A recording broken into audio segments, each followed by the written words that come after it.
Hello everyone. Start off by adding some hairspray and then comb the hair into place. Take a section off the top of the hair and then roll this in on itself after you add a ponytail. Make 2 braids out of this, join them in the side and add multiple rubber bands on either side of it. Join them in the ponytails at the bottom.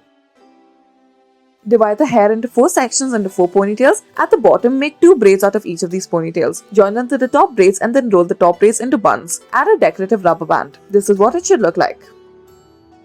For our next hairdo, start off by adding some hairspray and then comb the hair into place. Take a section off the top and add a rubber band. Make 3 sections on either side of the hair in the front. Using one of the top sections, make a braid out of it. As you progress with the braid, include the 3 ponytails that you made on either side of the hair. Once you reach the bottom, add a rubber band to it. Do the same on the other side and then join them on the opposite side.